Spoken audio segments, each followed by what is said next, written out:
नमस्कार दोस्तों, कैसे हैं आप सभी लोग। मैं रितेश कुमार सिंह आप सभी लोग का बहुत बहुत स्वागत करता हूं आपके अपने प्रिय प्लेटफॉर्म एडुटेरिया क्लासेस में। और बिल्कुल जो हम लोग अभी दरोगा बैच को कवर कर रहे हैं, उसमें आज हम लोग पढ़ने जा रहे हैं ब्रिटिश इंडिया का जो सोशियो कल्चरल पॉलिसीज था, या जो सामाजिक आर्थिक और सांस्कृतिक जो नीतियां थी, उसके बारे में हम लोग आज डिस्कशन करेंगे। आर्थिक नीतियों के बारे में हम लोगों ने ऑलरेडी पिछली क्लास में डिस्कशन कर लिया था। हमने जब मॉडर्न इंडिया शुरू किया था तो इसमें यूरोपियों के आगमन से सारी चीज़ों को शुरू किया था। यानी कि किस तरीके से वे लोग भारत में आते हैं, किस तरीके से अपना व्यापार को फैलाते हैं, और धीरे धीरे किस तरीके से ग्रेजुअली वो इंक्रीज करते हैं। इसके बारे में हमने देख लिया था पहली क्लास जो मंडे के दिन हुई थी। उसके बाद ट्यूसडे और वेडनेसडे अवेलेबल न होने के कारण हमने आप लोगों को रिकॉर्डिंग दे दिया था कि भारत में किस तरीके से जो विजय अभियान था ब्रिटिशर्स का, वो किस तरीके से होता है। प्रथम चरण और द्वितीय चरण हमने दो पार्ट में उसको बांट करके पढ़ लिया था। यानी कि जो उन्होंने शुरुआत किया कर्नाटक युद्ध से, वो चलते चलते धीरे धीरे आगे बढ़ते बढ़ते बढ़ते बढ़ते अवध के विलय तक जा करके वो समाप्त हो जाता है। तो ये दो क्लास में हम लोगों ने कवर कर लिया कि ब्रिटिश जो थे भारत में किस तरीके से वो विजय कर रहे हैं, यानी कि किस तरीके से भारत को धीरे धीरे जीतते चले जा रहे हैं। इसके बाद हम लोगों ने पिछली क्लास में सैटरडे के दिन वन शॉर्ट वीडियो देख लिया था, जिसमें हम लोगों ने सामाजिक धार्मिक जो सुधार आंदोलन था उसके बारे में हम लोगों ने डिस्कशन किया था।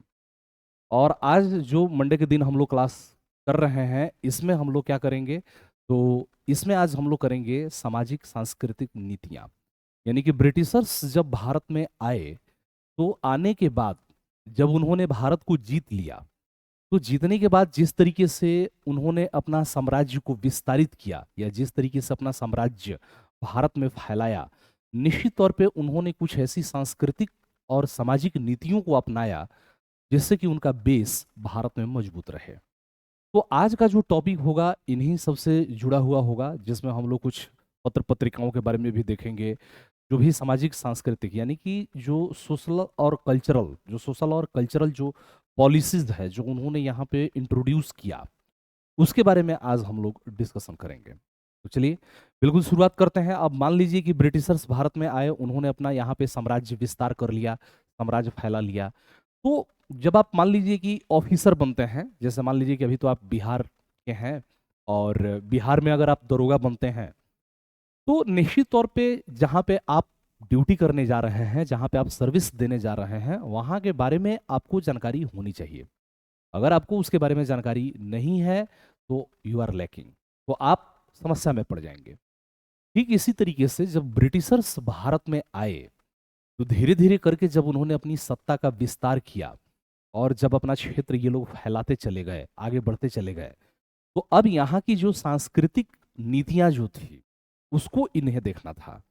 यहाँ की चीजों को उन्हें समझना था, क्योंकि अगर अपने प्रशासन को लंबे समय तक बनाए रखना है तो उसको समझना होगा।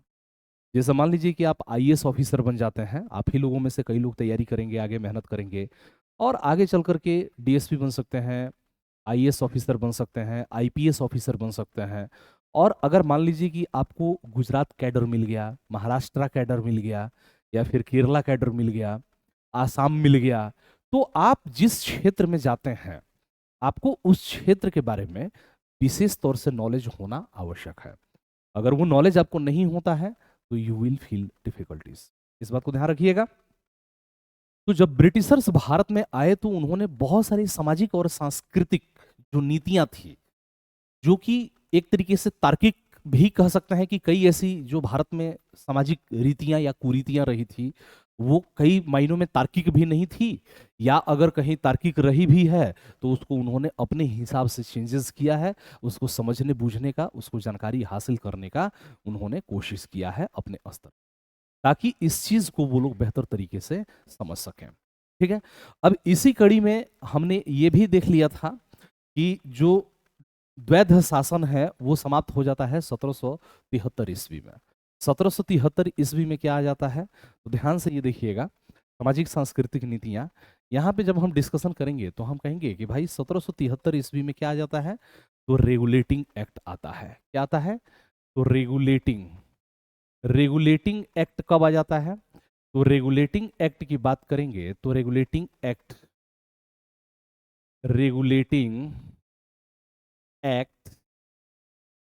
was passed in 1773, 1773 ईस्वी में रेगुलेटिंग एक्ट आता है। इस एक्ट के माध्यम से वारेन हेस्टिंग को बंगाल का गवर्नर बनाया जाता है। ठीक है, वारेन हेस्टिंग कौन बनता है? तो वारेन हेस्टिंग जो है वो बंगाल का गवर्नर बनता है। क्या होता है? तो वारेन हेस्टिंग बंगाल का क्या बनता है? तो बंगाल का गवर्नर बनता है, गवर्नर बनता है। ठीक है, यानी कि Warren Hasting became the governor of Bengal. इस बात को ध्यान रखिएगा, Warren Hasting became the governor of Bengal, governor of Bengal. ठीक है, और अब पढ़ाई शुरू कर दीजिए। अभी तक मैं उम्मीद करता हूं कि होली के भांग का असर उतर चुका होगा। ठीक है, ऑलरेडी होली समाप्त हो चुका है और अब हमारा जो फोकस होना चाहिए अपने दरोगा के एग्जाम पे होना चाहिए।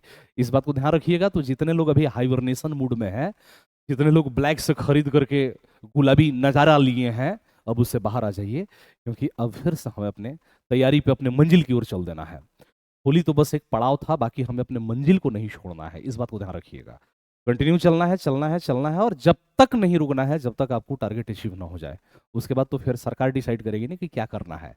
तो जितने लोग अभी तक नहीं देखे हैं वीडियो, देख लीजिए, शेयर कर दीजिए, लाइक सब्सक्राइब कर दीजिए। बहुत ही शानदार क्लासेस चलेगी। यहाँ से आपके दरोगा की एग्जाम में क्वेश्चंस फंसेंगे ही फंसेंगे। ठीक है, चलिए।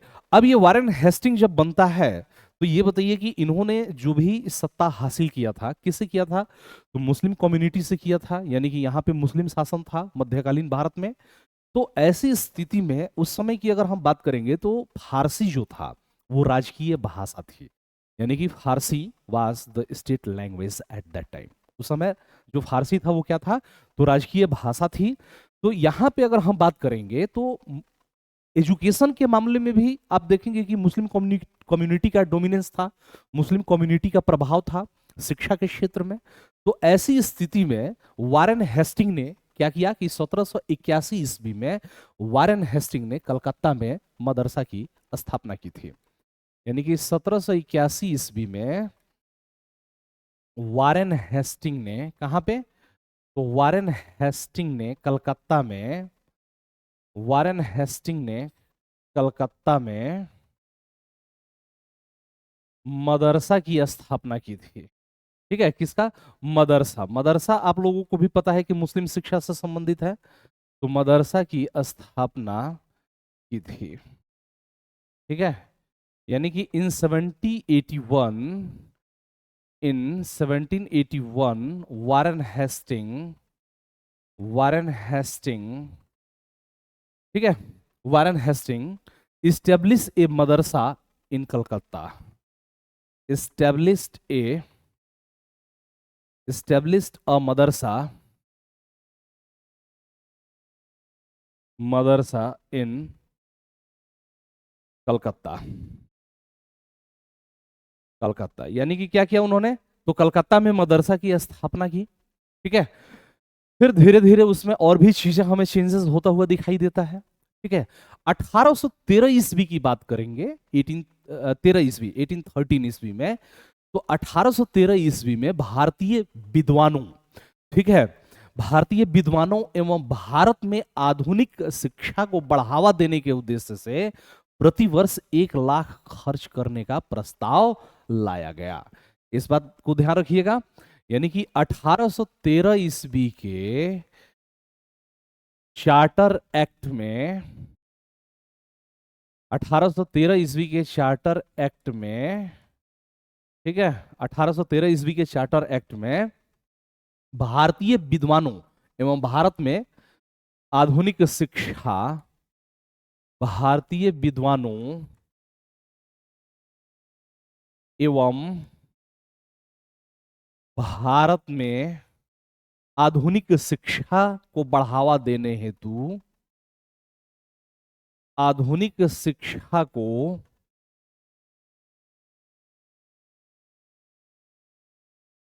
बढ़ावा देने हेतु, ठीक है, एवं भारत में आधुनिक शिक्षा को बढ़ावा देने हेतु, ठीक है, प्रतिवर्ष 1 लाख खर्च करने का प्रस्ताव रखा गया। प्रतिवर्ष 1 लाख 1 लाख रुपया खर्च करने का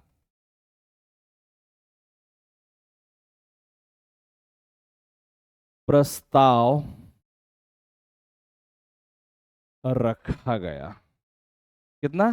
तो प्रतिवर्ष 1 लाख रुपया खर्च करने का प्रस्ताव रखा गया। यानी कि in the charter act of 1813 a proposal was made, in the charter of 1813 a proposal was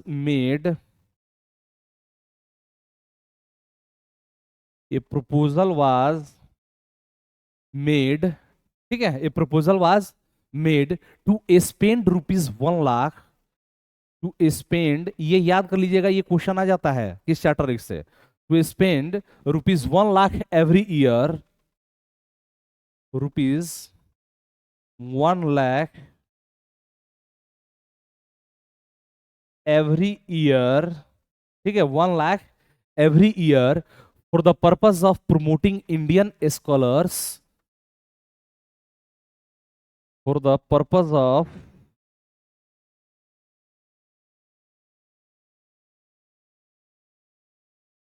promoting Indian scholars and modern education, so promoting Indian scholars and modern education in India.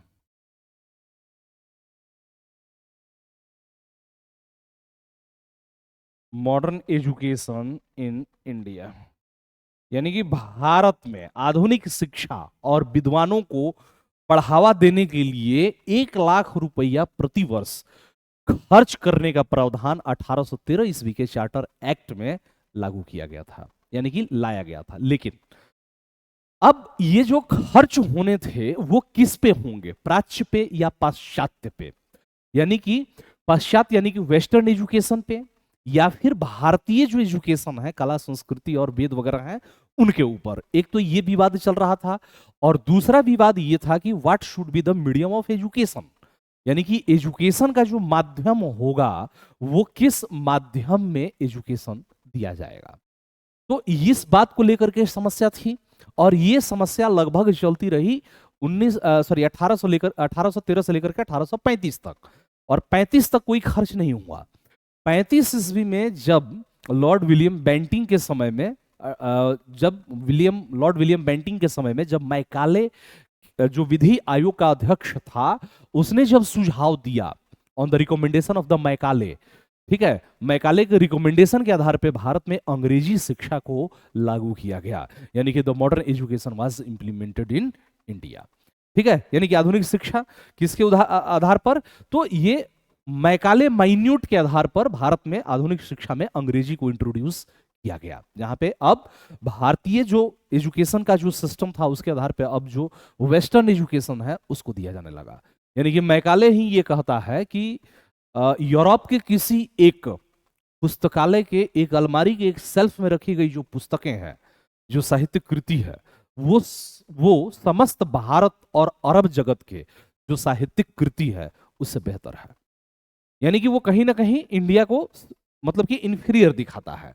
तो प्रस्ताव तो आ गया था 1813 ईस्वी में, लेकिन ये नहीं खत्म हुआ था, यानी कि पैसा खर्च नहीं किया जाता था, क्योंकि लंबा विवाद चला। जब 1833 ईस्वी में मैकाले माइन्यूट के तहत जब ये क्लियर हो जाता है कि भारत में अंग्रेजी को इंट्रोड्यूस किया जाएगा, अंग्रेजी माध्यम में शिक्षा दी जाएगी, तो उसके बाद से आप देखते हैं कि क्या होता है, भारत में पैसे खर्च किया जाने लगता है अंग्रेजी शिक्षा के ऊपर।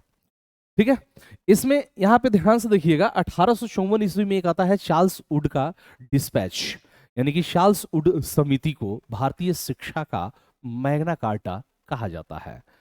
ठीक है, चार्ल्स वुड समिति को क्या कहा जाता है? भारतीय शिक्षा का चार्ल्स वुड समिति समिति 1854, ठीक है, को भारतीय शिक्षा का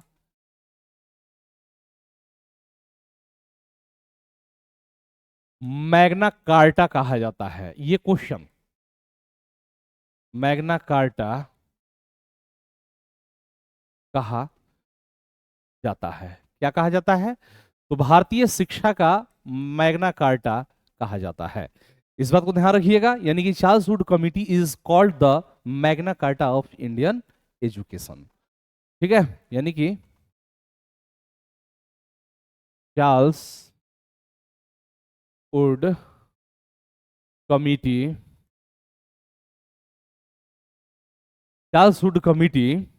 is called the Magna Carta of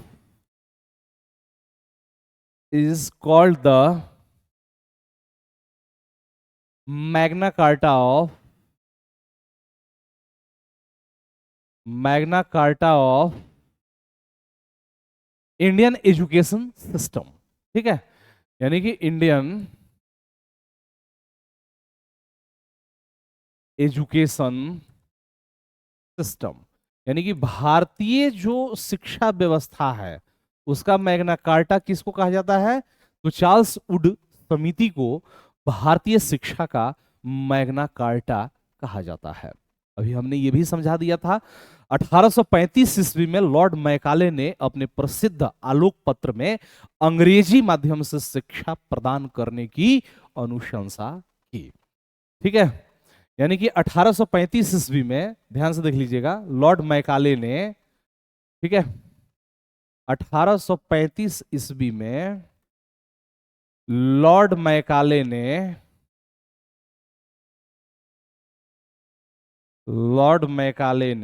कब? तो 1835 ईस्वी में लॉर्ड मैकाले ने अपने प्रसिद्ध आलोक पत्र में, ठीक है, अपने प्रसिद्ध आलोक पत्र में,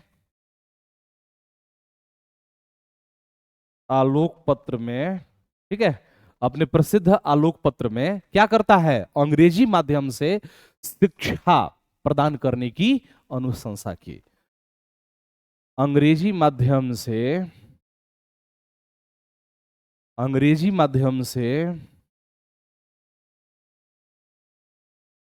शिक्षा प्रदान करने की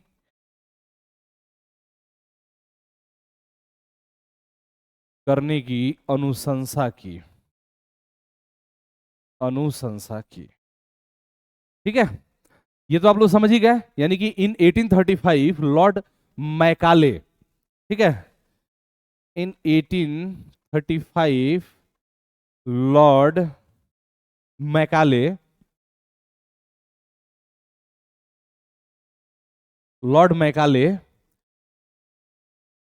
in his famous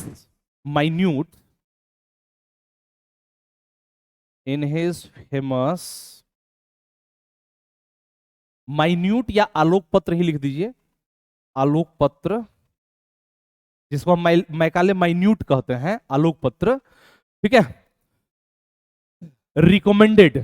recommended providing education through English medium, recommended providing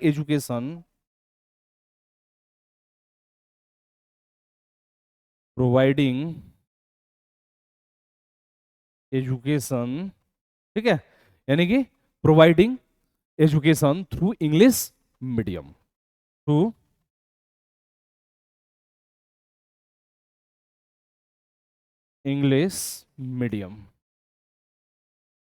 यानी कि अंग्रेजी माध्यम में शिक्षा प्रदान करने की प्रशंसा 1835 ईस्वी में किसके द्वारा? तो लॉर्ड मैकाले के द्वारा। इसलिए जब आप 2-4 लाइन ज्यादा अगर इंग्लिश बोल दे तो पड़ोसी तुरंत कहता है कि अच्छा देखा ना, हाँ, पूरा एकदम मैकाले का औलाद हो गई बड़े। मतलब अगर दो चार लाइन इंग्लिश बोल दिए तो पड़ोसी को तुरंत चुभने लगता है कि अच्छा ये तो मैकाले के घर से आया है, ये तो मैकाले का रिश्तेदार है। यानी कि मैकाले ने ही क्या किया था, तो इस बात का सुझाव दिया था कि जो एजुकेशन होना चाहिए वो किस माध्यम से होना चाहिए, तो अंग्रेजी माध्यम से होना चाहिए। 1835 ईस्वी में अंग्रेजी को शिक्षा का माध्यम बनाया गया था। इस बात को ध्यान रखिएगा। 1835 ईस्वी में अंग्रेजी को शिक्षा का माध्यम बनाया गया था, बनाया गया था। ठीक है। इन 1835, इन 1835 English became became the medium of education. Education यानी कि अंग्रेजी जो है शिक्षा का माध्यम कब बनाया गया था, तो 1835 ईस्वी में अंग्रेजी को क्या किया गया था, तो शिक्षा का माध्यम बनाया गया था। इस बात को ध्यान रखिएगा। यानी कि English was made the medium of education in 1835। ठीक है। एजुकेशन से संबंधित हम लोग बात कर रहे हैं यहां पे। तो चार्ल्स ग्रांट जो थे उन्होंने ही सबसे पहले ये परिकल्पना की थी कि भारत के हर क्षेत्र में स्कूल होना चाहिए। ठीक है। तो इसीलिए चार्ल्स ग्रांट को भारत में आधुनिक शिक्षा का जन्मदाता कहा जाता है। ठीक है। चार्ल्स ग्रांट को भारत में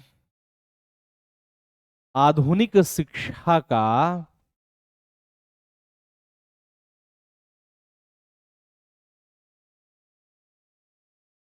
जन्मदाता कहा जाता है। ठीक है। यानी कि चार्ल्स ग्रांट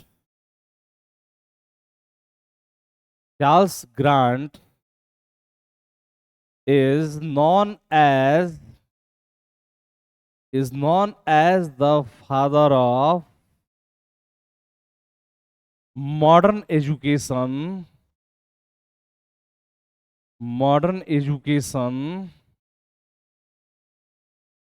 in India।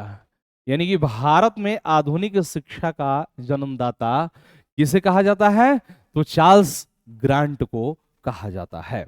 इस बात को ध्यान रखिएगा। Charles Grant is known as the father of modern education. ठीक है। आगे बढ़ते हैं। विलियम जोन्स, विलियम जोन्स की बात करेंगे। ये क्वेश्चन पूछा जाता है आपसे। तो सर विलियम जोन्स ने 1784 ईस्वी में कलकत्ता में एशियाटिक सोसाइटी की स्थापना की थी। किसने, तो सर विलियम जोन्स ने 1784 ईस्वी में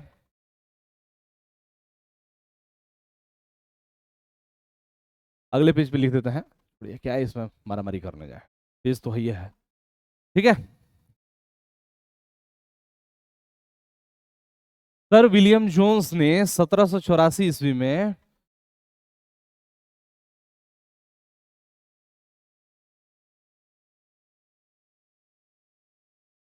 सर विलियम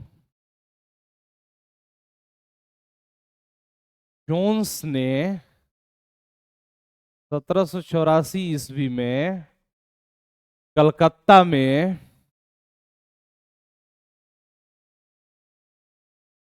एशियाटिक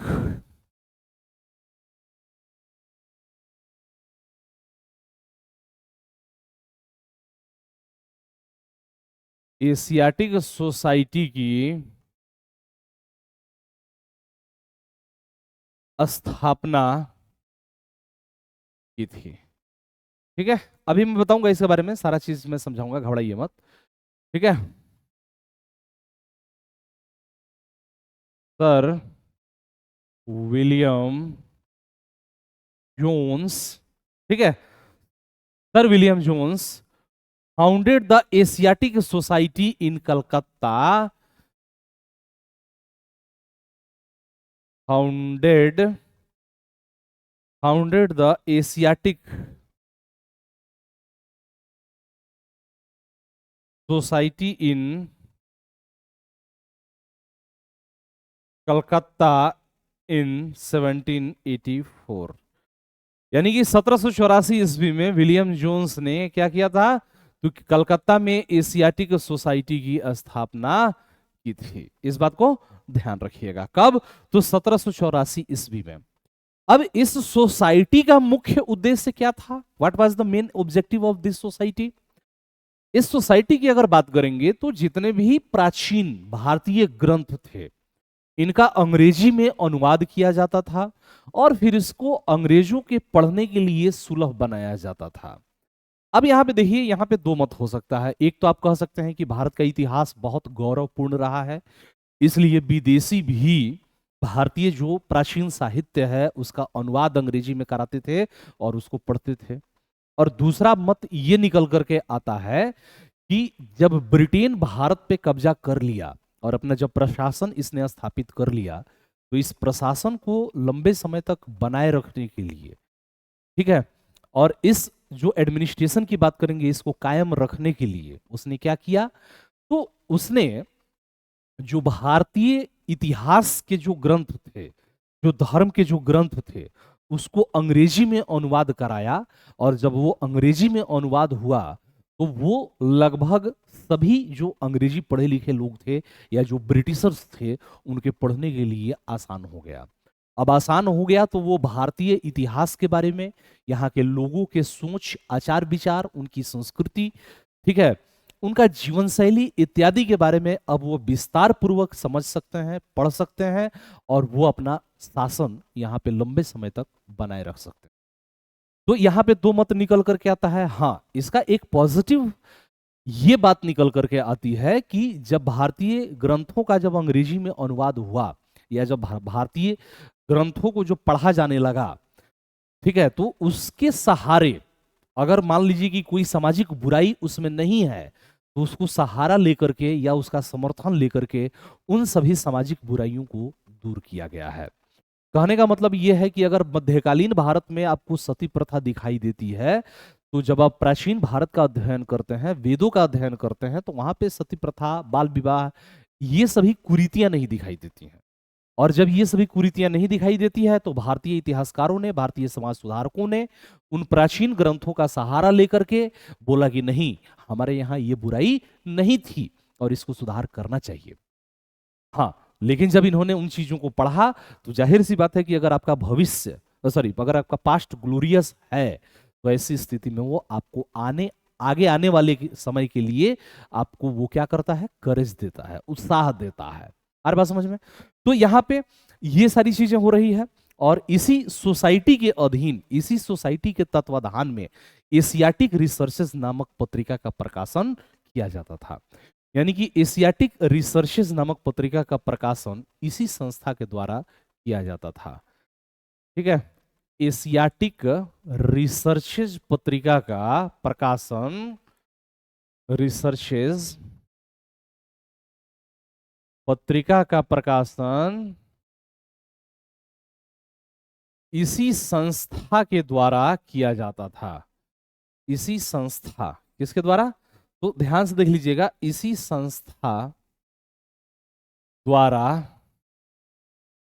इसी संस्था द्वारा किया जाता था, किया जाता था। ठीक है, यानी कि एशियाटिक रिसर्चेज, एशियाटिक रिसर्चेज, ठीक है, magazine, Asiatic researches magazine was published by this institution, was published by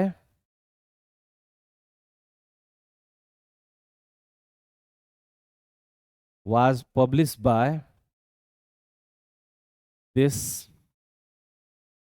institution। यानी कि इसी संस्था के द्वारा एशियाटिक रिसर्चेज जो पत्रिका है उसका प्रकाशन किया जाता था।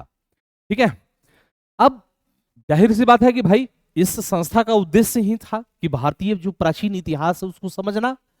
ठीक है, तो वो इसलिए नहीं समझ रहे थे कि उनको आपसे कोई लगाव था या आपका इतिहास बहुत गौरवमय था, ऐसा कुछ नहीं है। वो इसलिए उसको पढ़ रहे थे, इसलिए उसको समझ रहे थे, क्योंकि उनको अब यहां पे अपना शासन करना था और अपना शासन बनाए रखना था, इसलिए। तो यही बात बोल रहा है कि विलिकिंसन, विलिकिंसन इसमें एक नाम आता है, विलिकिंसन ने 1784 ईस्वी में एशियाटिक सोसाइटी के अधीन भगवत गीता का संस्कृत से अंग्रेजी में अनुवाद किया था। कौन किया था? तो विलिकिंसन। प्रथम अनुवादित ग्रंथ है ये, यानी कि विलिकिंसन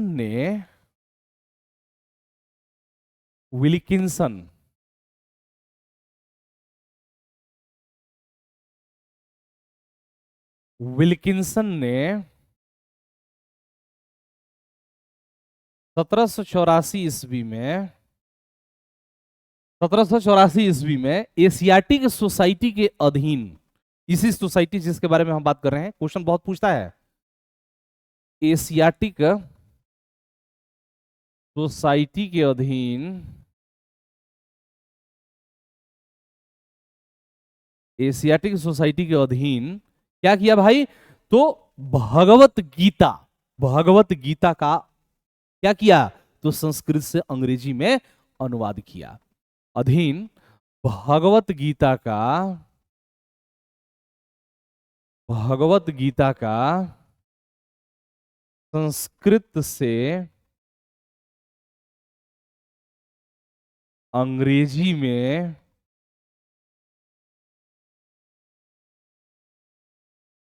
अनुवाद किया। ठीक है, अंग्रेजी में अनुवाद किया। ठीक है, इस बात को ध्यान रखिएगा। बोल रहा है कि Wilkinson translated the Bhagavad Gita. ठीक है, विलिकिंसन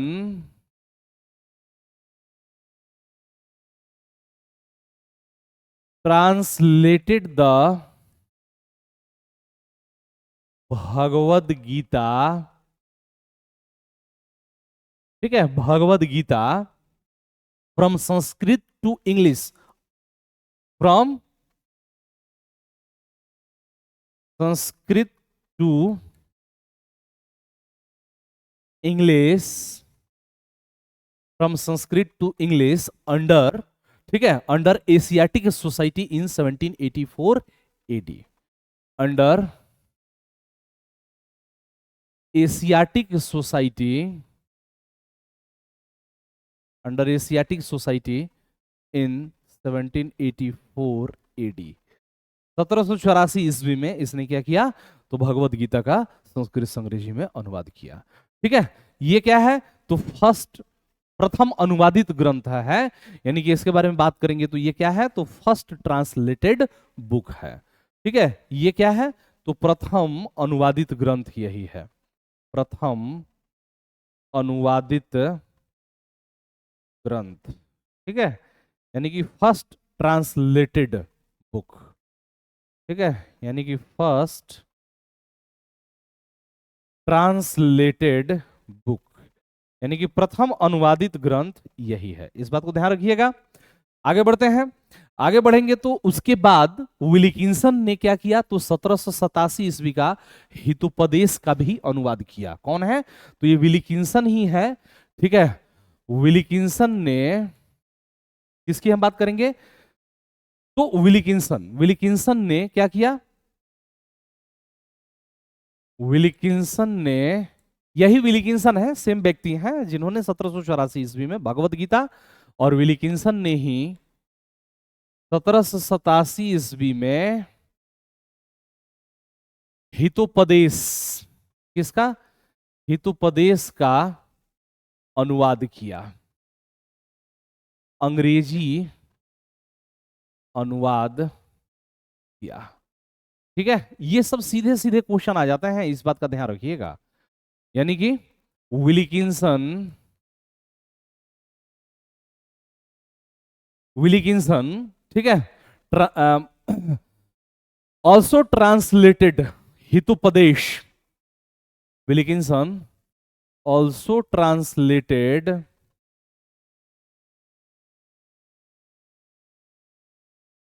Hitopadesha, Hitopadesha in English in 1787। 1787 ईस्वी में इन्होंने क्या किया, तो हितोपदेश का क्या किया इन्होंने, तो अंग्रेजी में अनुवाद किया। आ रहा बात समझ में? तो हितोपदेश का और भगवत गीता का अनुवाद किसने, तो विलिकिंसन ने किया। इससे आगे हम बढ़ेंगे। तो इसके बाद 1789 ईस्वी में विलियम जोन्स, जिन्होंने एशियाटिक सोसाइटी की स्थापना की थी, उन्होंने कालिदास की एक रचना है अभिज्ञान शाकुंतलम का अंग्रेजी अनुवाद किया। ठीक है, किसकी हम बात करेंगे, तो हम यहां पे बात कर रहे हैं विलियम जोन्स की। ठीक है, विलियम जोन्स ने 1784 ईस्वी में, सॉरी 89 ईस्वी में, नॉट 84, 1789 ईस्वी में, 1789 ईस्वी में कालिदास की रचना, कालिदास की रचना अभिज्ञान शाकुंतलम का, अभिज्ञान शाकुंतलम का अंग्रेजी अनुवाद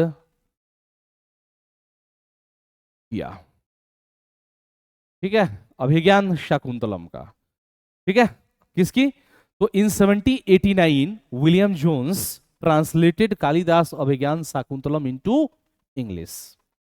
ठीक है, in 1789 William Jones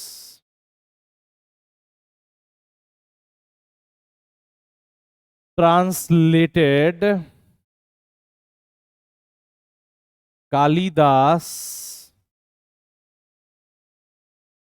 Abhijnana Shakuntalam in English या इनटू इंग्लिश। ठीक है, यानी कि इंग्लिश में अभिज्ञान शाकुंतलम का अनुवाद 1789 ईस्वी में किसके द्वारा किया गया था, तो विलियम जोन्स के द्वारा किया गया। इसके बाद विलियम जोन्स ने 1792 ईस्वी में गीत गोविंद का अंग्रेजी अनुवाद किया। ठीक है, 1792 ईस्वी में क्या किया, तो 1792 ईस्वी में गीत गोविंद का, गीत गोविंद, इसके लेखक जयदेव हैं, गीत गोविंद का अंग्रेजी अनुवाद विलियम जोन्स ने किया। किसने किया, तो विलियम जोन्स ने किया। इस बात को ध्यान रखिएगा, यानी कि अंग्रेजी अनुवाद किसके द्वारा, तो विलियम जोन्स के द्वारा किया गया। In 1792 William Jones, William Jones, William Jones translated, translated Gita Govinda into English. ठीक है, यानी कि विलियम जोन्स ने ही 1792 ईस्वी में क्या किया, तो गीत गोविंद का अंग्रेजी अनुवाद किया। ठीक है, उनकी मृत्यु के बाद, विलियम जोन्स की मृत्यु हो जाती है, उनके बाद 1792 ईस्वी में इंस्टीट्यूट ऑफ हिंदू लॉ के नाम से मनुस्मृति का अनुवाद होता है। ठीक है, यहां पे नोट करके लिख लीजिएगा, 1792 ईस्वी में, 1792 ईस्वी में मनुस्मृति का, मनुस्मृति का अंग्रेजी अनुवाद, अंग्रेजी अनुवाद किससे होता है भाई, तो अंग्रेजी अनुवाद कब, तो 1792 ईस्वी में मनुस्मृति का अंग्रेजी अनुवाद इंस्टीट्यूट ऑफ हिंदू लॉ के नाम से होता है। किस नाम से, तो institute of, institute of, institute of Hindu law के नाम से, हिंदू लॉ के नाम से होता है। ठीक है, यानी कि ऑफ हिंदू लॉ, यानी कि इन 1792, ठीक है, AD, Manusmriti Manusmriti was translated into English as the name of ठीक है, as the name of Institute of Hindu Law, Institute of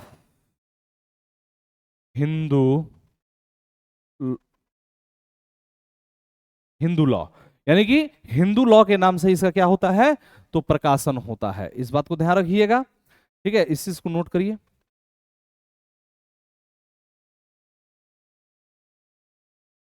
इसके बाद अभी हम लोग चलेंगे भारतीय समाचार पत्र पत्रिकाओं के तरफ।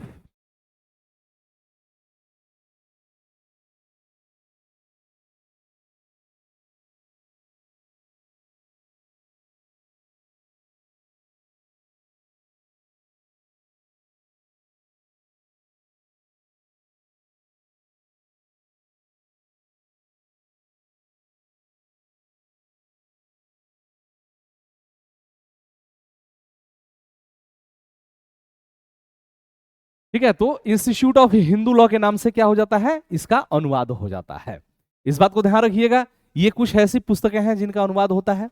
अब हम बढ़ेंगे थोड़ा सा समाचार पत्रों की तरफ, ठीक है। मैं फिर से बोल रहा हूं, देखिए अभी तो मैं आप लोगों से इंटरेक्शन नहीं कर पा रहा हूं, क्योंकि अभी मैं गांव निकलूंगा तो पहले ही ये रिकॉर्डिंग में करके दे रहा हूं, ठीक है। लेकिन आपको फील नहीं आएगा कि रिकॉर्डिंग है, रिकॉर्ड दे देता हूं ताकि अभी पढ़ाई डिस्टर्ब ना हो, पढ़ाई चलते रहे। तो होली है, होली का त्यौहार है, मैं भी घर जा रहा हूँ, तो आपकी क्लासेस ना छूटे, आपकी पढ़ाई डिस्टर्ब ना हो, समय से हम लोग सिलेबस फिनिश कर लें।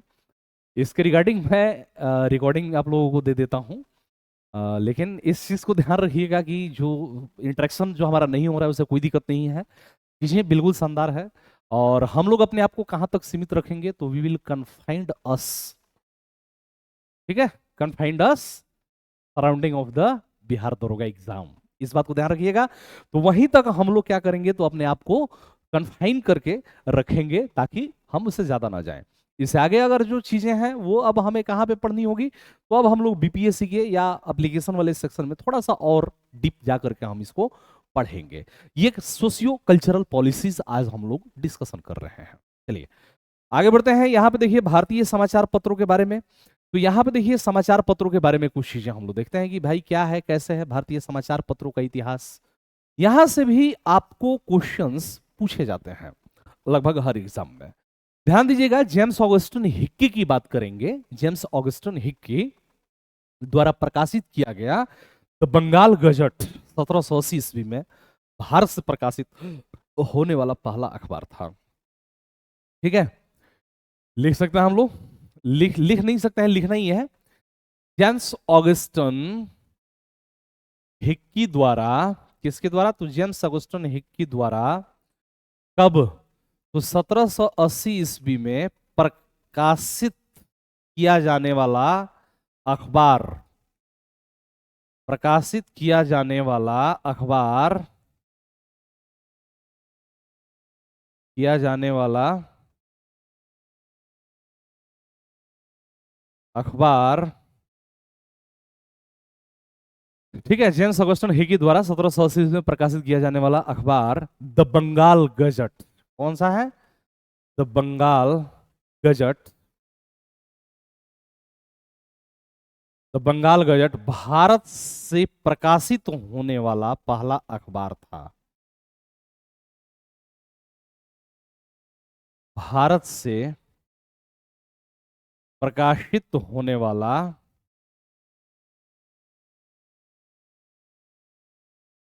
पहला अखबार था। इस बात को ध्यान रखिएगा, ये क्वेश्चन एरिया है, यहां से आपके एग्जाम में क्वेश्चन निश्चित तौर पे पूछे जाएंगे। इस बात को आप सभी लोग ध्यान रखिएगा, ठीक है, और 100% पूछे जाएंगे। यानी कि the Bengal gazette 1718, the Bengal, the Bengal gazette, GAZET GAZETE, यही स्पेलिंग लिखिएगा। द बंगाल गैजेट 1718, ठीक है, 1718, 1780 ईस्वी में, ठीक है, publish by James Augustin Hickey,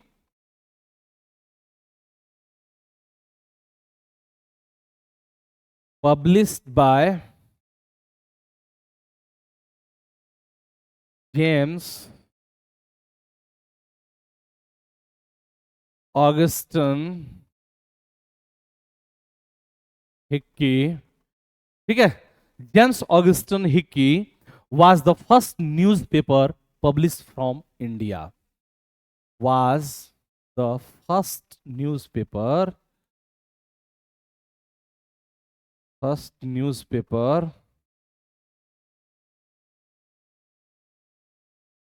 published from India, यानी कि भारत से प्रकाशित होने वाला जो पहला अखबार था, ठीक है, वो कौन सा था? तो बंगाल गजट था। आ रहा बात समझ में? बंगाल गजट। इस बात को ध्यान रखिएगा, ये क्वेश्चन पूछा जाता है, ठीक है, ये क्वेश्चन पूछा जाता है और हमेशा पूछा जाता है, इस बात को ध्यान रखिएगा, ठीक है। आगे लिखिए कि ईश्वर चंद्र विद्यासागर तथा द्वारिका नाथ विद्याभूषण द्वारा, किसके द्वारा? तो ईश्वर चंद्र विद्यासागर तथा द्वारिका नाथ विद्याभूषण के द्वारा 1859 ईस्वी में बंगाली भाषा में सोम प्रकाश नामक समाचार पत्र का प्रकाशन हुआ, ठीक है। ईश्वर चंद्र विद्यासागर, ईश्वर चंद्र विद्यासागर, ईश्वर चंद्र विद्यासागर तथा किसके द्वारा? तथा द्वारिकानाथ विद्याभूषण द्वारा, द्वारिकानाथ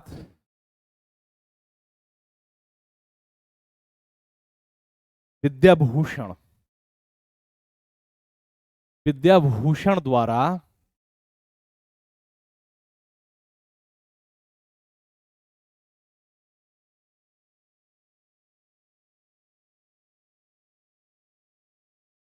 द्वारिकानाथ विद्याभूषण द्वारा 1859 ईस्वी में बंगाली भाषा में, 1859 ईस्वी में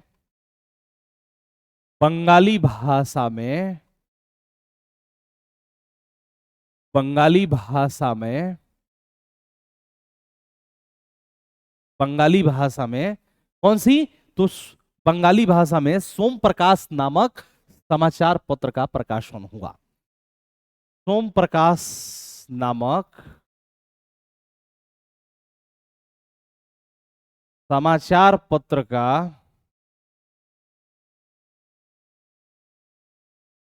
प्रकाशन हुआ, समाचार पत्र का प्रकाशन हुआ, इस बात को ध्यान रखिएगा, ठीक है। समाचार पत्र का प्रकाशन हुआ, यानी कि a newspaper name Som Prakash, a newspaper named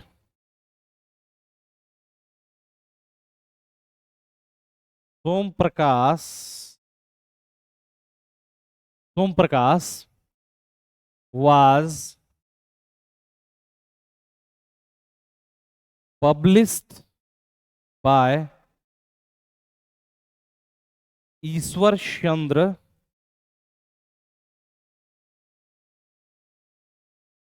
Vidyasagar, Ishwar Chandra Vidyasagar and Dwarikanath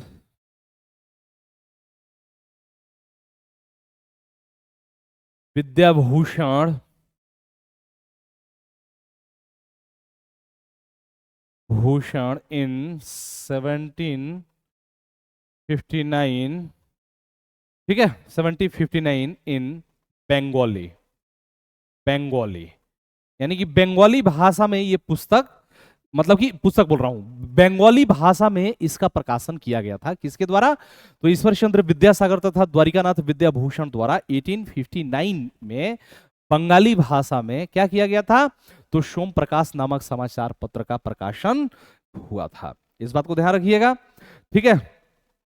आगे हम बढ़ते हैं तो एक चीज ध्यान रखिएगा जुगल किशोर के द्वारा प्रकाशित उदंड मार्तंड, ठीक है, उदंत मार्तंड हिंदी का पहला न्यूज़पेपर था।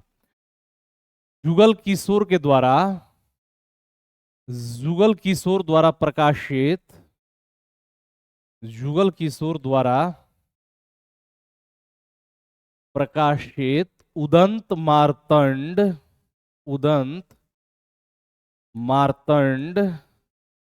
ठीक है, उदंत मार्तंड पत्रिका हिंदी का पहला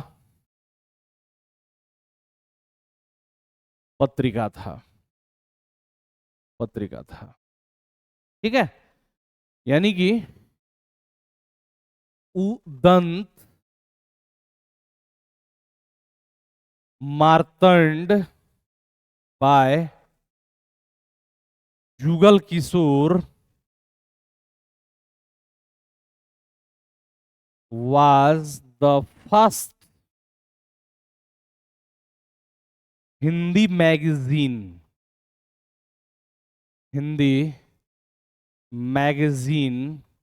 इन इंडिया, ठीक है। यानी कि भारत में प्रकाशित जो उदंत मार्तंड था जुगल किशोर जी के द्वारा, वो हिंदी का क्या था, तो पहला पत्रिका था, ठीक है, पहला पत्रिका था। आगे बढ़ते हैं, हम लोग कंटिन्यू करेंगे। और देखिए, मैं आप लोगों का कमेंट तो आज खैर मैं नहीं देख पाऊंगा, ठीक है, क्योंकि ऑलरेडी आप लोगों को पता है कि आप लोगों का क्लास लॉस ना हो, इसलिए दिक्कत ना हो आप लोगों को, इसलिए ये सारी क्लासेस मैंने रिकॉर्डिंग कर दिया है। और एक क्लास और इसके बाद आप लोगों को रिकॉर्डिंग मिलेगी, और देन उसके बाद हम लोग फिर से मंगलवार से, ठीक है, लाइव करेंगे, ठीक है। मंगलवार से नहीं, बुधवार से लाइव करेंगे ठीक है, मंगलवार को तो मैं निकलूंगा ही घर से, ठीक है। आगे बढ़ते हैं, अब बढ़ते हैं तो 1868 में, कब, 1868 ईस्वी में शिशिर कुमार घोष तथा मोतीलाल घोष द्वारा अमृत बाजार पत्रिका का प्रकाशन किया गया था, ठीक है। यानी कि 1868 ईस्वी में, 1868 ईस्वी में शिशिर कुमार घोष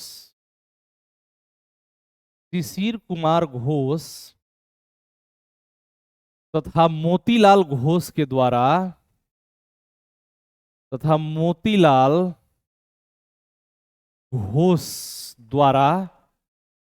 बंगाली भाषा में अमृत बाजार पत्रिका, बंगाली भाषा में अमृत बाजार पत्रिका का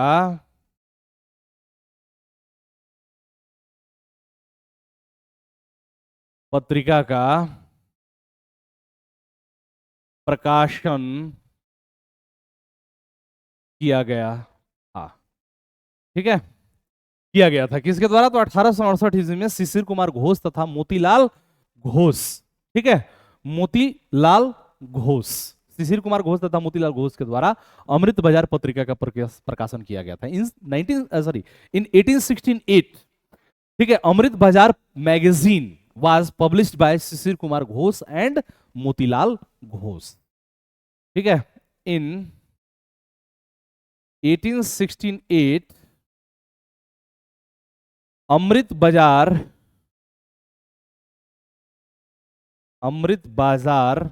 मैगजीन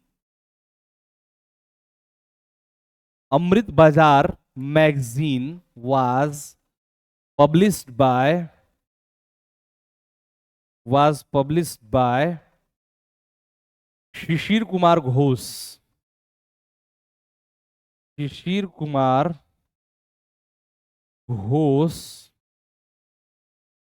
एंड मोतीलाल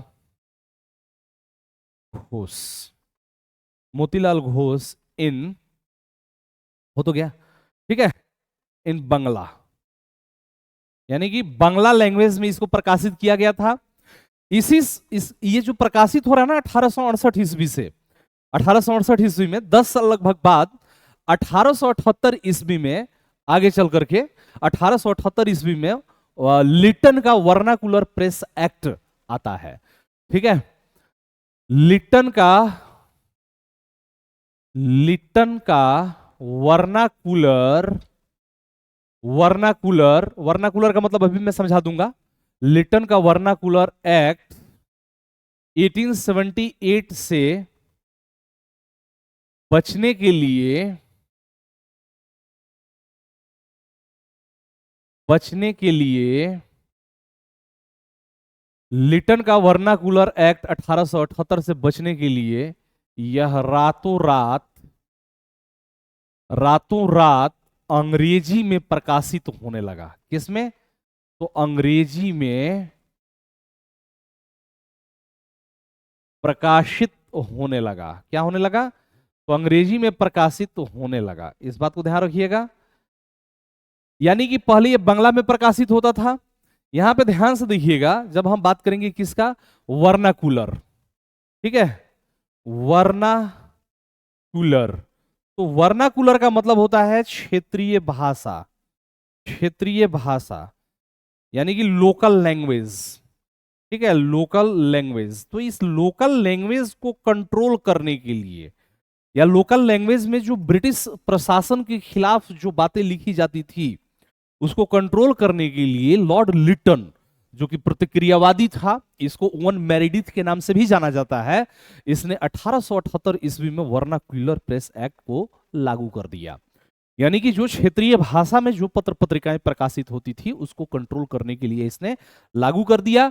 जब इसको लागू कर दिया तो अब इस वर्नाकुलर प्रेस एक्ट से बचने के लिए ये जो अमृत बाजार पत्रिका जो है ये क्या हो जाती है, तो रातों रात अंग्रेजी में कन्वर्ट हो जाती है। मान लीजिए कि आज सुबह बांग्ला में तो कल सुबह इंग्लिश में, इंग्लिश में प्रकाशित। यानी कि to to avoid Lytton vernacular press act, to avoid Liton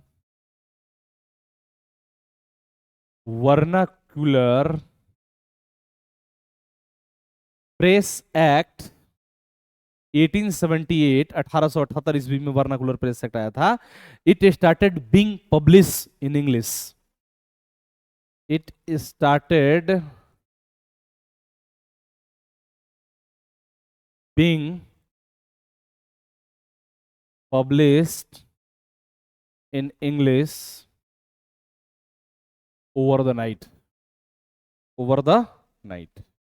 यानी कि रातों रात ये क्या हो गई, तो कन्वर्ट हो जाती है किसमें, तो अंग्रेजी में। यानी कि इसको रातों रात क्या किया जाने लगा, तो प्रकाशित होने लगा। ठीक है।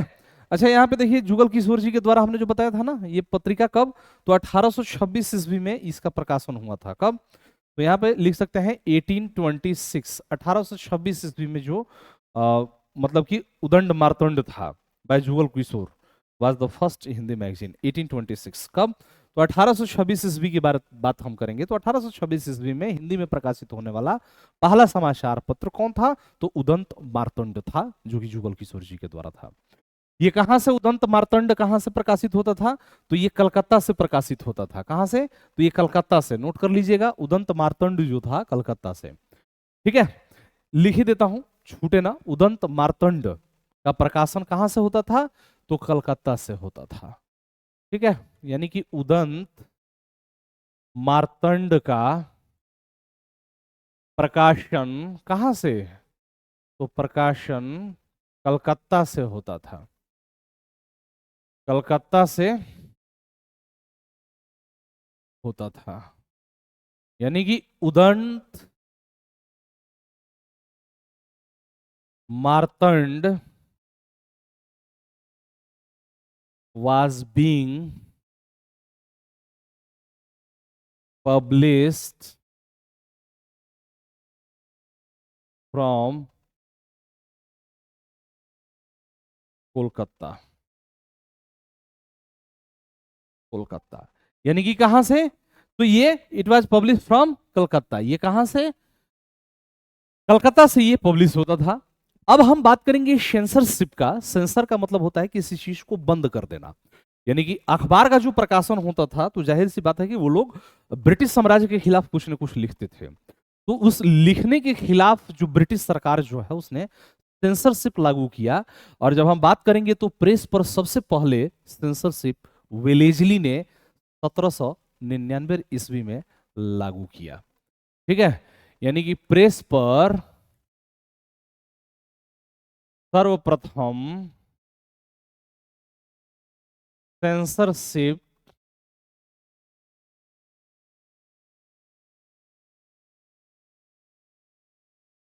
वेलेजली के द्वारा, इसी का सहायक संधि था, वेलेजली के द्वारा कब, तो 1799 ईस्वी में लागू किया गया।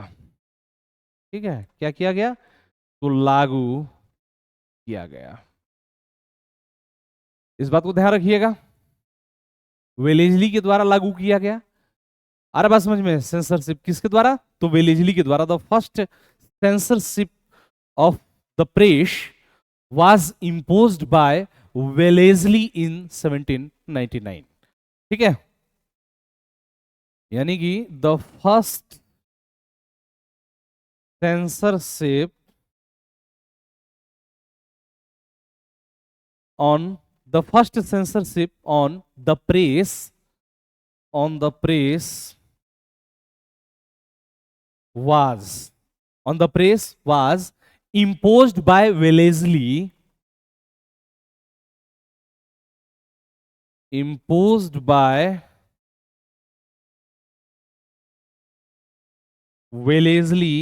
1799 AD।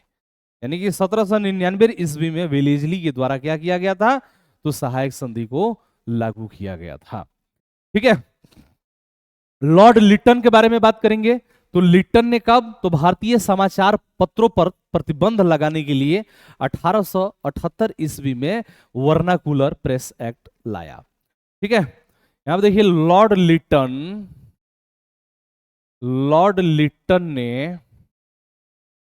लिटन जिसको ओवन मेरिडिथ, साहित्य में इसकी रुचियों के कारण इसको क्या कहा जाता है, तो ओवन मेरिडिथ, वो भी मैं लिख दूंगा, लॉर्ड लिटन ने, ठीक है, भारतीय समाचार पत्रों पर प्रतिबंध लगाने के लिए भारतीय समाचार पत्रों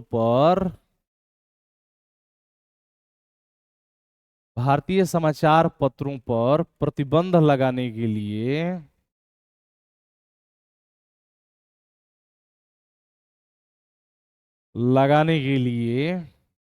ठीक है, यहां पे ध्यान से देख लीजिएगा, नोट भी कर लीजिएगा। लॉर्ड लिटन ने भारतीय समाचार पत्रों पर प्रतिबंध लगाने के लिए 1878 ईस्वी में वर्नाकुलर प्रेस एक्ट लगाया। 1878 ईस्वी में वर्नाकुलर प्रेस एक्ट लगाया। किसने लगाया, तो वर्नाकुलर प्रेस एक्ट की बात करेंगे तो लॉर्ड लिटन के द्वारा यह इंपोज किया गया था। यानी कि vernacular press act was brought by Lord Lytton in 1878 to ban Indian newspaper. ठीक है, यानी कि vernacular press act was brought, या इंपोज्ड कर दीजिएगा, imposed by Lord Lytton in 1878, 1878 ईस्वी में लागू किया गया, Lord Lytton in 1878 to ban Indian newspaper, to ban Indian newspaper. ठीक है, यानी कि भारतीय जो न्यूज़पेपर है उस पर बैन लगाने के लिए 1878 ईस्वी में लॉर्ड लिटन के द्वारा क्या लाया गया, तो वर्नाक्यूलर प्रेस एक्ट लाया गया। ये बात ध्यान रखिएगा, वन मेरिडिथ लिख लीजिए कहीं, साहित्य में इसकी रुचियों के कारण। आगे बढ़ते हैं, तो चार्ल्स मेटकाफ 1834 से 36 ईस्वी का उसका समय रहा। चार्ल्स मेटकाफ को भारतीय प्रेस का मुक्तिदाता कहा जाता है। ठीक है, यह कार्यवाहक गवर्नर था चार्ल्स मेटकाफ को, ठीक है, चार्ल्स मेटकाफ 1834 से 36, ध्यान से लिख लीजिएगा, 1834 से 36 चार्ल्स मेटकाफ को भारतीय प्रेस का मुक्तिदाता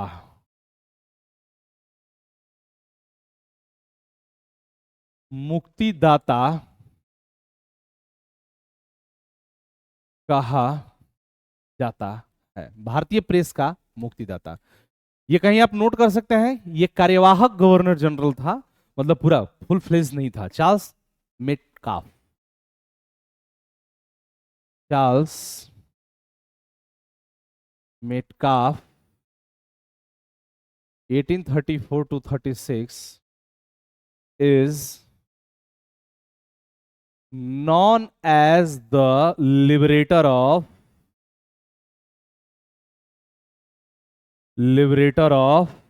ठीक है, लिबरेटर ऑफ क्या, तो Indian newspaper, liberator of Indian newspaper, यानी कि भारतीय जो समाचार पत्र हैं उनका जन्म, मतलब कि मुक्तिदाता कौन कहा जाता है, liberator of the Indian press या न्यूज़पेपर, एक ही चीज है, आप कुछ भी कर सकते हैं। ठीक है, लॉर्ड रिपन ने क्या किया था, तो इस वर्नाकुलर प्रेस एक्ट को समाप्त किया था। लॉर्ड रिपन, किसने, तो लॉर्ड रिपन ने वर्नाकुलर प्रेस एक्ट को समाप्त किया। ठीक है, क्या किया, तो लॉर्ड रिपन जो है वर्नाकुलर प्रेस एक्ट को समाप्त किया, यानी कि Lord Ripon abolish the vernacular press act. Lord Ripon abolish the vernacular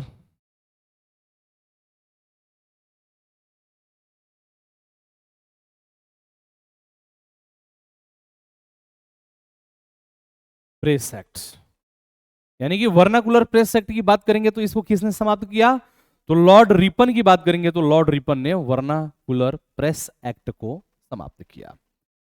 Lord Ripon के बारे में हम लोग डिस्कशन कर रहे हैं, तो थोड़ा सा लॉर्ड रिपन के बारे में यहां पे कुछ चीजों को हम लोग देख लेते हैं। लॉर्ड रिपन जो भारत में स्थानीय स्वशासन के जनक के रूप में प्रसिद्ध है। ठीक है, लॉर्ड रिपन के बारे में बात करेंगे, मतलब कि लाला लाजपत राय का, लाला लाजपत राय नहीं, यहाँ पे देखिए जो सरोजनी नायडू हैं, इन्होंने भारत के उद्धारक की संज्ञा दी है। सरोजनी नायडू ने लॉर्ड रिपन को भारत के उद्धारक की संज्ञा दी। ठीक है, सरोजनी नायडू ने भारत के उद्धारक की संज्ञा, ठीक है, किसने, तो सरोजनी नायडू ने भारत के उद्धारक की संज्ञा किसको दी, तो भारत के उद्धारक की संज्ञा दी लॉर्ड रिपन को। लॉर्ड रिपन के बारे में हम देख लेते हैं थोड़ा सा।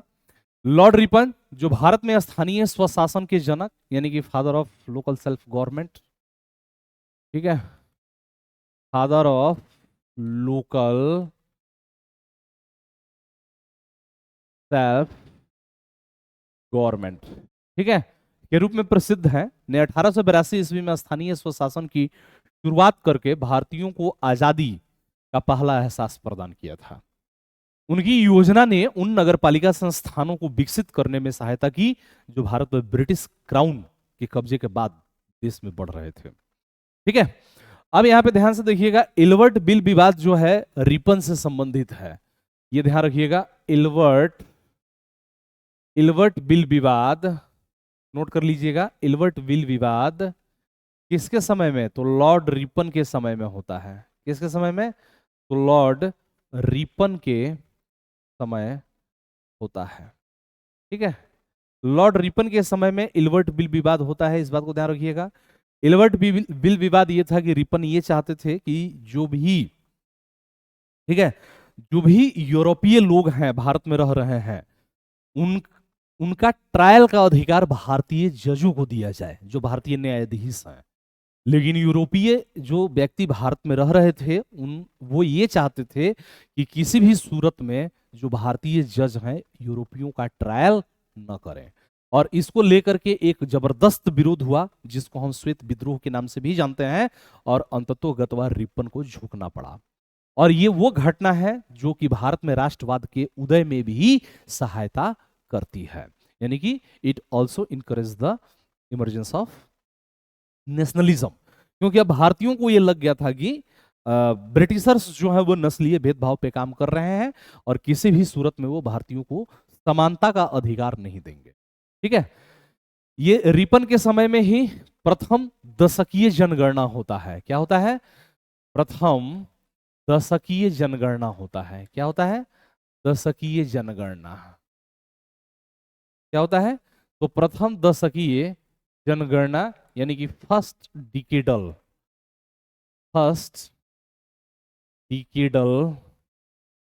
Census.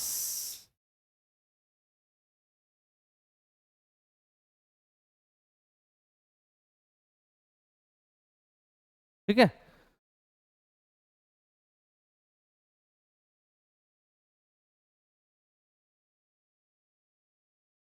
Census, first decadal census किसके समय में? तो इन्हीं के समय में। अब यहां पे देखिए कुछ ही मतलब कि पॉइंट्स हैं जो कि सीधे आपके कहां पे तो एग्जाम में पूछे जा सकते हैं। यहां पे देखिए कुछ पत्र पत्रिकाओं, इनको लिख करके आप लोगों को रट्टा मार जाना है। राजा राम मोहन राय के बारे में हमने पीछे भी देख लिया था, जो वन शॉट्स हमने क्लास लिया था उसमें भी हमने राजा राम मोहन राय के बारे में बहुत सारी चीजों को डिस्कशन किया था। यहां पे देखिए आप सभी लोग राजा राम मोहन राय इनकी जो कुछ पत्र पत्रिकाएं हैं, संवाद कौमुदी बंगला में और मिरातुल अखबार जो है वो किस में है? तो फारसी में है। ठीक है, और संवाद कौमुदी किस में है? तो ये है आपका बंगला में। बंगला में है संवाद कौमुदी और मिरातुल अखबार फारसी में है। दादा भाई नेरोजी का वॉइस ऑफ इंडिया है इनकी पुस्तक। ठीक है, poverty and on British rule in India और रफ्त गुफ्तार बाय मीन्स एंड वांट्स भी इन्हीं की है। Bye means and wants, bye means and wants, ये भी दादा भाई नेरोजी की है, इस बात को ध्यान रखिएगा। दयानंद सरस्वती एकदम रट्टा मार जाइएगा, सत्यार्थ प्रकाश इंग्लिश में भी लिखा हुआ है, अभी अगले स्लाइड पे मिल जाएगा। रविंद्रनाथ टैगोर की जो है वो गीतांजलि है। बंकिम चंद्र चटर्जी का आनंद मठ और देवी चौधरानी है। ठीक है, कौन कौन सा है? तो आनंद मठ और देवी चौधरानी किसका है? तो बंकिम चंद्र चटर्जी का है। वही चीज यहाँ पे इंग्लिश में लिखा हुआ है, राजा राम मोहन राय संवाद कौमुदी इन बंगला, जबकि मिरातुल अखबार इन पर्सिया। दादा भाई नौरोजी की बात करेंगे voice of India, poverty and on British rule in India, Rast Goftar. Dayanand Saraswati की बात करेंगे तो सत्यार्थ प्रकाश। रविंद्रनाथ टैगोर की बात करेंगे गीतांजलि। बंकिम चंद्र चटर्जी की बात करेंगे तो आनंद मठ, देवी चौधरानी। ये किसकी है? तो बंकिम चंद्र चटर्जी की है। आगे बढ़ते हैं, दीन बंधु मित्र का जो है वो कौन सा है? तो दीन बंधु मित्र की बात करेंगे तो इनका है नील दर्पण। कौन सा है? तो दीन बंधु मित्र का जो है वो है नील दर्पण। ठीक है, मदन मोहन मालवीय की बात करेंगे तो अभ्युदय, लीडर और हिंदुस्तान। ये किसका है? ये रट्टा मार जाना है, छोड़ना नहीं है, क्योंकि सीधे सीधे क्वेश्चन आ जाता है। मदन मोहन मालवीय की कौन सी है? तो अभ्युदय, लीडर और हिंदुस्तान। लोकमान्य तिलक की बात करेंगे तो केसरी, मराठा और गीता रहस्य। मराठा जो है वो इंग्लिश में पब्लिश होता था, इंग्लिश लैंग्वेज में, जबकि केसरी की बात करेंगे तो ये किस में निकलता था? तो ये मराठी लैंग्वेज में निकलता था। आ रहा बात समझ में? मोहम्मद अली जिन्ना की बात करेंगे तो कॉमरेड और हमदर्द उनकी रचना है। ज्योतिबा फूले गुलामगिरी 1873 ईस्वी में। डॉक्टर भीमराव अंबेडकर की बात करेंगे तो बहिष्कृत भारत, मूक नायक। एनी बेसेंट की बात करेंगे तो कॉमनवेल्थ और न्यू इंडिया। जैसे कि लोकमान्य तिलक ने केसरी और मराठा के माध्यम से इन्होंने क्या किया? तो अपने होम रूल लीग का प्रचार प्रसार किया। ठीक उसी तरीके से एनी बेसेंट ने कॉमनवेल्थ और न्यू इंडिया का प्रचार प्रसार किया। डॉक्टर राजेंद्र प्रसाद की बात करेंगे तो इनकी जो रचना है वो कौन सी है? तो इंडिया डिवाइडेड है। यहां पर देखिए the same thing is written here in English. Dinabandhu मित्र, नील दर्पण है इनका, दीन बंधु मित्र का। मदन मोहन मालवीय की बात करेंगे तो अभ्युदय, लीडर और हिंदुस्तान है। ठीक है, लोकमान्य तिलक की बात करेंगे तो केसरी, मराठा और गीता रहस्य है। मोहम्मद अली की बात करेंगे तो कॉमरेड। ठीक है, और फिर हमदर्द, कौन सी है? तो हमदर्द है। ठीक है, कॉमरेड और हमदर्द।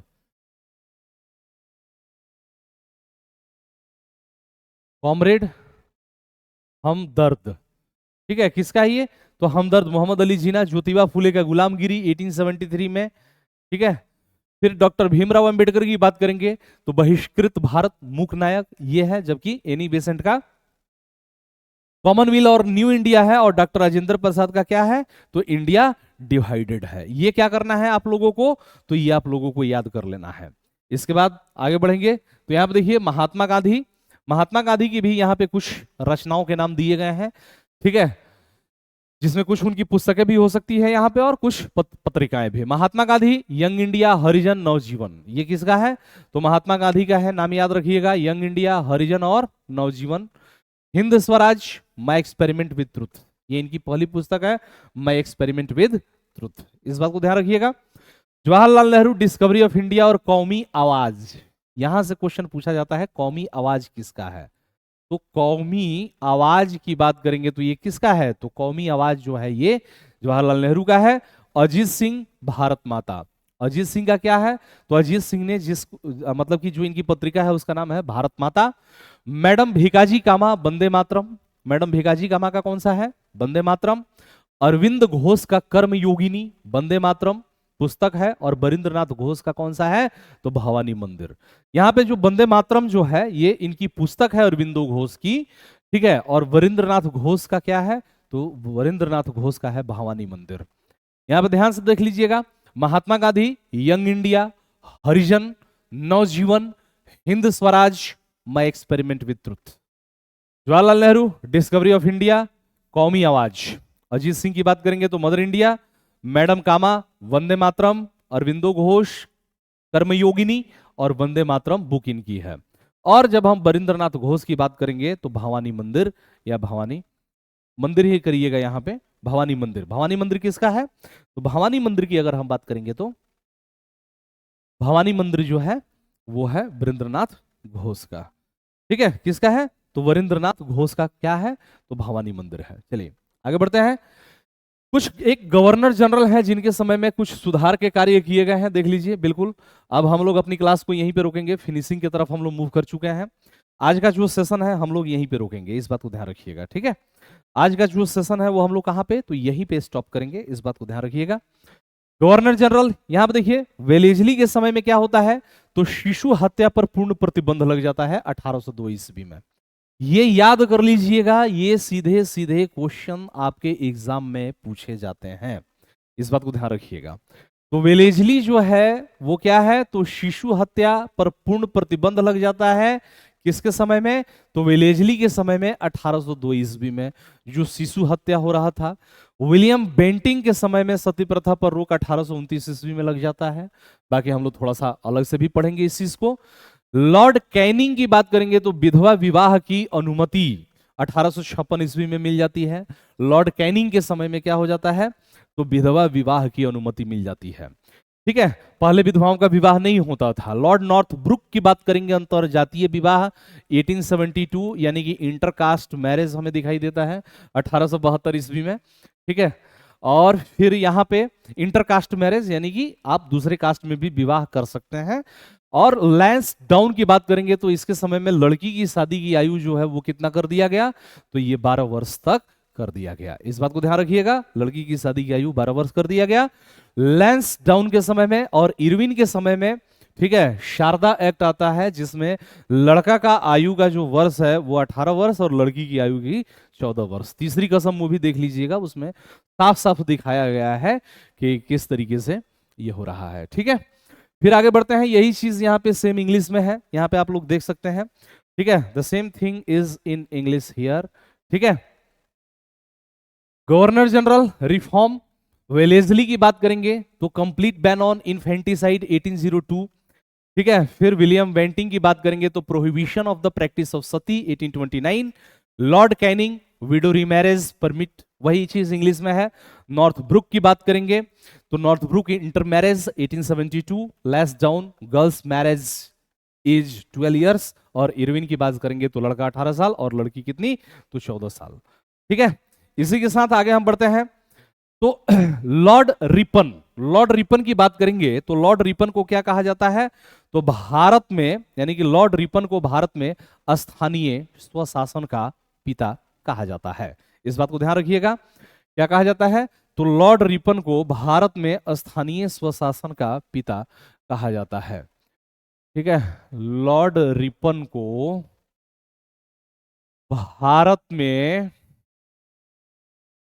स्थानीय स्वशासन का पिता कहा जाता है। स्थानीय स्वशासन का पिता कहा जाता है। इस बात को ध्यान रखिएगा, यानी कि Lord Ripon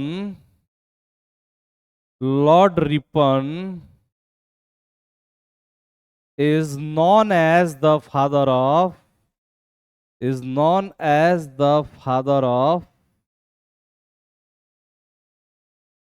local self government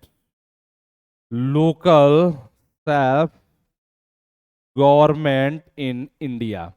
यानी कि भारत में स्थानीय स्वशासन का पिता किसको कहा जाता है? तो भारत में स्थानीय स्वशासन का पिता लॉर्ड रिपन को कहा जाता है। इस बात को ध्यान रखना है। 1882 ईस्वी में पहली बार स्थानीय संस्थाएं, ठीक है, कहां पे? तो प्रेसिडेंसी नगरों में स्थापित की गई। ठीक है, 1882 ईस्वी में पहली बार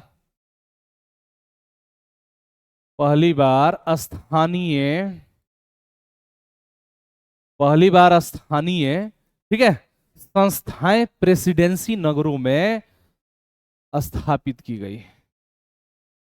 प्रेसिडेंसी नगरों में स्थापित की गई।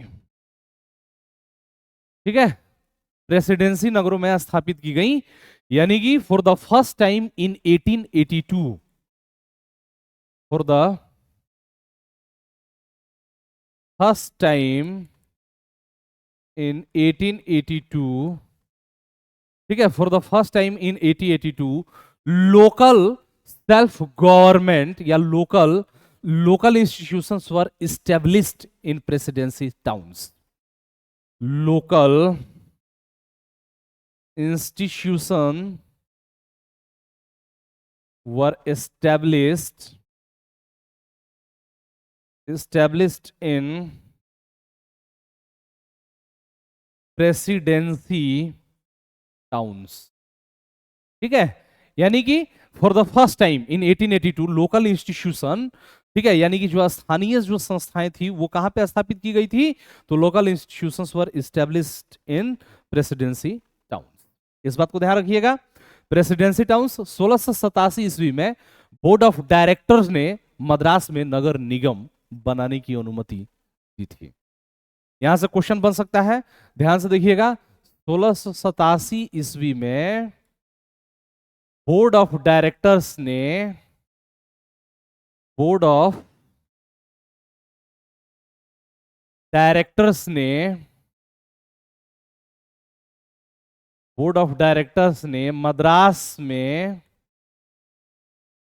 मद्रास में क्या किया था? तो बोर्ड ऑफ डायरेक्टर्स ने मद्रास में नगर निगम बनाने की अनुमति दी थी। नगर निगम बनाने की अनुमति दी थी। ठीक है, यानी कि फर्स्ट म्युनिसिपल कॉरपोरेशन, ठीक है, यानी कि फर्स्ट म्युनिसिपल कॉरपोरेशन इन मद्रास क्या है? तो फर्स्ट म्युनिसिपल कॉरपोरेशन इन मद्रास, यानी कि पहला जो नगर निगम था वो कहां पे था? तो मद्रास में 1687 ईस्वी में लागू की गई थी, जहां पे बोर्ड ऑफ डायरेक्टर्स ने क्या किया था? तो लागू करने का मतलब कि परमिशन दिया था। ठीक है, बाकी ऑलरेडी उपासना मैम आप लोगों के साथ जुड़ी हुई है। वर्तमान समय में स्थानीय स्वशासन की बात करेंगे तो वो क्या, भारतीय संविधान का अनुच्छेद कौन सा? तो भारतीय संविधान का अनुच्छेद 40, भारतीय संविधान का अनुच्छेद 40 वर्तमान समय में स्थानीय स्वशासन से जुड़ा हुआ है, स्थानीय स्वशासन से जुड़ा हुआ है।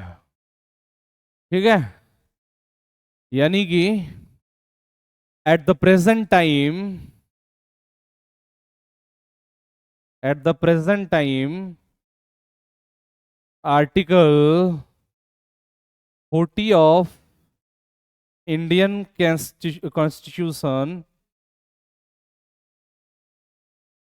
कॉन्स्टिट्यूशन deals with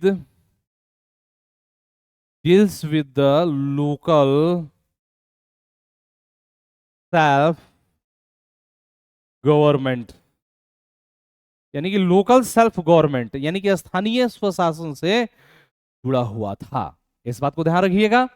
वेलेस्ली जो है भारत में सहायक संधि का, जिसको हम जन्मदाता कहते हैं, उसने सन 1800 ईस्वी में कंपनी के सैनिक अधिकारियों की शिक्षा के लिए या ट्रेनिंग के लिए कलकत्ता में फोर्ट विलियम कॉलेज की स्थापना की थी। ठीक है, यानी कि लॉर्ड वेलेस्ली ने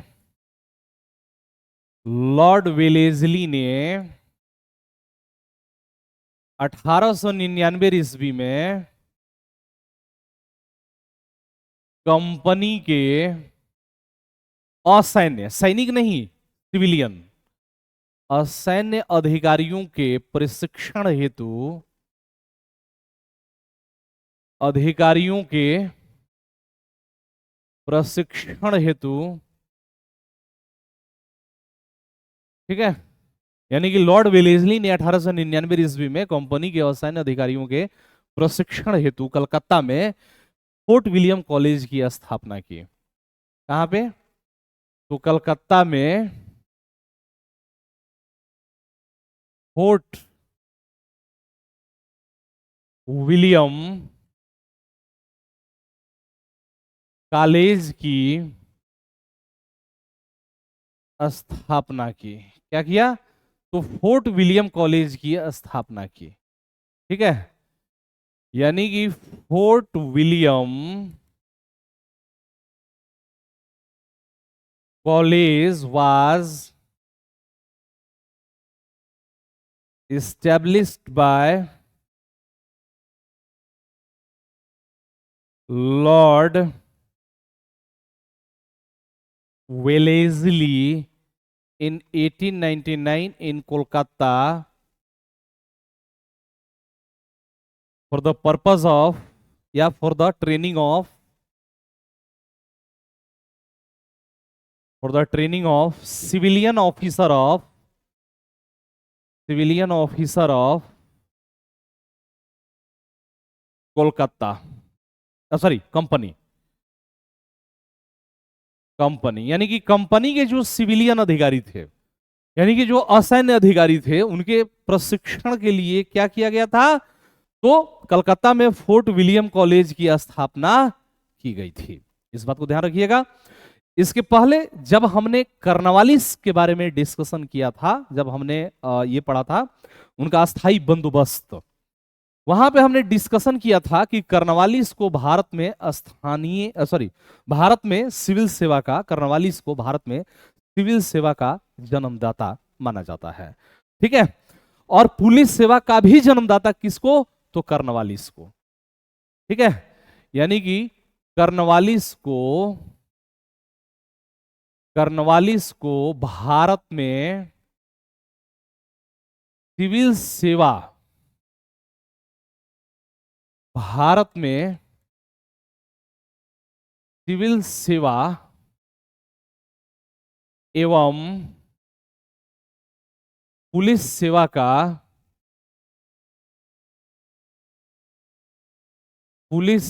का जन्मदाता माना जाता है। क्या माना जाता है? तो सिविल सेवा और पुलिस सेवा का जन्मदाता माना जाता है। ठीक है, Lord Cornwallis is considered, Lord Cornwallis is considered as a father of Indian civil services, Indian civil services as well as police services. यानी कि कर्नवालिस को भारत में सिविल सेवा के साथ साथ पुलिस सेवा का भी जन्मदाता माना जाता है। ठीक है, यानी कि he is known as the father of, ठीक है, सिविल सर्विसेज। ठीक है, एक और क्वेश्चन जो आपके एग्जाम में हमेशा पूछा जाता है उसको नोट कर लीजिएगा। ठीक है, प्रथम भारतीय आईसीएस अधिकारी सत्येंद्र नाथ टैगोर थे। शादी में जरूर आना मूवी देख ले बड़ा लोगों ने। ठीक है, प्रथम भारतीय आईसीएस अधिकारी, प्रथम भारतीय आईसीएस इंडियन सिविल सर्विस अधिकारी सत्येंद्र सत्तू। देखा है कि नहीं मूवी सत्तू? वही सत्येंद्र सत्तू। मुझे लगता है कि इसी कारणवश संभवतः इंस्पायर्ड होकर के उसका नाम फिल्म में जो राजकुमार राव है उसका नाम सत्येंद्र रखा गया होगा, या सत्तू। तो प्रथम भारतीय आईसीएस अधिकारी सत्येंद्र, ठीक है, सत्येंद्र नाथ टैगोर थे। सत्येंद्र नाथ टैगोर, ये क्वेश्चन हमेशा पूछा जाता है, टैगोर थे। ठीक है, फर्स्ट आईसीएस ऑफिसर या फर्स्ट इंडियन जुड़िएगा जरूर, first Indian ICS officer was, first Indian ICS officer was Satyendra Nath Tagore. ठीक है, कब? तो इनके बारे में बात करेंगे तो 1863, 1863 ईस्वी, बिल्कुल। तो ये रहा आज का हमारा सोशियो कल्चरल पॉलिसीज, और हमने वहीं तक डिस्कशन किया है जहां तक हमें दरोगा के एग्जाम के लिए रिक्वायरमेंट है। उससे ज्यादा हमने डिस्कशन नहीं किया है, मैं फिर से बोल रहा हूं। बाकी अब इससे ज्यादा डीप पढ़ना है तो हम लोग बीपीएससी की क्लास में अलग से हम लोग पढ़ेंगे, मतलब कि पत्रकारिता के बारे में भी अलग से पढ़ेंगे, या बाकी सारी जो चीजें हैं उसके बारे में सब कुछ अलग से पढ़ेंगे। लेकिन आज जो हम लोग यहाँ पे डिस्कशन किए हैं ये किसके रिगार्डिंग है? तो ये है अपना दरोगा के रिगार्डिंग। तो बिल्कुल देखिए, होली में भी जो एडुटेरिया संस्थान है आप लोगों के लिए कितना कंसर्न है, even I am also concern. ठीक है, क्योंकि मैं आप लोगों को ये रिकॉर्डेड फॉर्म में वीडियो दे रहा हूँ, कोई बात नहीं, इंटरेक्शन हम लोगों का नहीं हुआ, कोई बात नहीं। कल की क्लास के बाद से उसके बाद फिर से हम लोग लाइव जुड़ जाएंगे। तो आज की सेशन को बस हम लोग यहीं पे रुकते हैं। आप लोग कमेंट करके जरूर बताइएगा क्लासेस कैसी लग रही है। बैक ईयर के जितने भी क्वेश्चंस हैं आप लोग जरूर डील करिएगा, उससे देखिएगा कि कितने क्वेश्चंस आपके बन रहे हैं, क्या क्या चीज़ें उसमें गड़बड़ हो रही है, कहाँ कहाँ समस्या हो रही है, इन सारी चीज़ों को आप लोग देखिएगा। बाकी हम लोग फिर मिलेंगे अगली क्लास में, तब तक के लिए जय हिंद, जय भारत।